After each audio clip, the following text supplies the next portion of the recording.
ndinotauresha Archbishop. Nditenderei ndikudze Archbishop.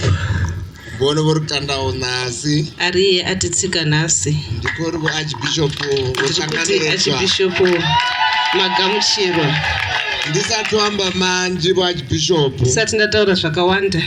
Uri nhasi vavonewo mutavatsi wanguru vaari minister. Kuti nhasi muone ndive nevavatu vavo. Minister ari pano kuda kwevanhu ivava. Ndori ndichijena nga 2018. Ndati ndichipinda 2018 MP. MP ndawana mavhoti manje nepamalala. Ndikawana mavhotsi akawandisa pano pamalala. Mavhotsi akawandisa. Ndowana nga vatu vavafumakadzi. Ndawana kubva kunana madzimai.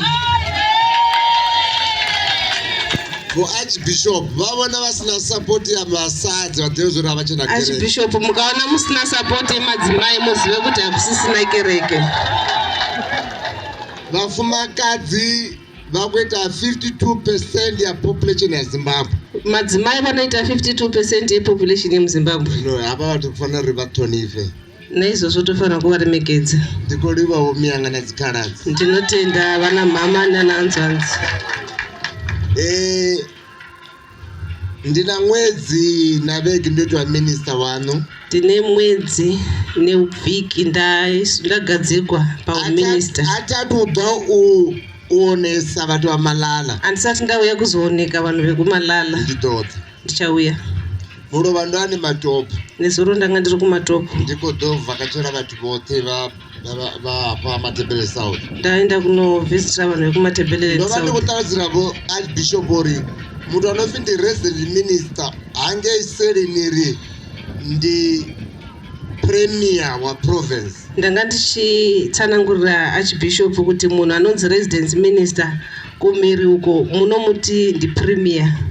So ndi premier wamatebele South. Naizvozvo inini ndiri premier wematebele South yese. Zvino kana dzihanga ndisingati kagereki yanyu intingo uri ndikojena gereki dzose. Naizvozvo hanzvanzi yangu handingauyi kuchechi kweino kuti ndopinda chechi dzese dzekumaSouth. Kana ndiapa ndikagereki yangu. Kana ndiri panapa ndiriwe pano pakereke yenyu. Handichasarudzi munhu. Ndamirira munhu wese weMatsouth. Chinenda nyagohamba ngadwala nhasi Archbishop wanga. Chandiri kuda kutaura nezuva ranhasi Archbishop. Zori ndikohumbera. Ndechekuti ndiri kukumbirawo ava vatu ava. Vanhu ava vari rabherere. Vatina matiri. Uri harari ndova nekurisa chikundlana ngeri dive zori una Mwari una Jesu. Kuti kana vatiisa kuposition kuti tizive kuti kuna Mwari kuna Jesu.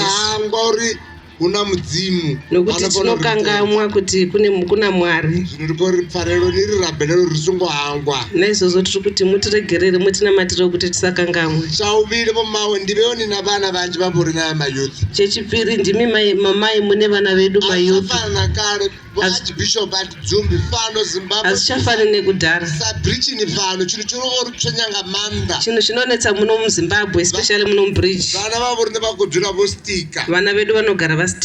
Kana tiri kustika vadzura vokambiwa nga. Kana ndichiti kustika ndiri kuti vanogara vadhakwa nemadrugs. Rituseni rambe navana. Tirikumbira kuti madzimai tibetsereiwo titaure nevana. Vana ngavaende zvikoroni. Vana ngavaende kuzvikoro. Vazvishumere. Vazvishandire. Ndidzura ndichiri. Ndogara ndichiti. Mutiregerere Archbishop. Ndikori nechikati chamana. Ndiri kuti nenguva yemana. Chopera Moses. Yadarika. Hauchena mana inodhova chibva nta. Hakusisina mana ichadonha ichibva kumusoro. Kuzvishumera. Munhu unotozvishandira nemaoko ako. Ngachikana vari uchadya cheziya. Nechishona vanoti uchadya cheziya. Ritoshuma. Unoshanda. Mara ndikori ndisandidzura pasi ngori ndodha ndikotangadza pezi ndina program machino ndikutangadza mufumakadzi wapresident. Ndiri kuti ndisati ndagara pasi nokuti ndauya pano apa kuzogamuchira Archbishop ndine program mangwana yekugamuchira amai. Sabatu vagereki.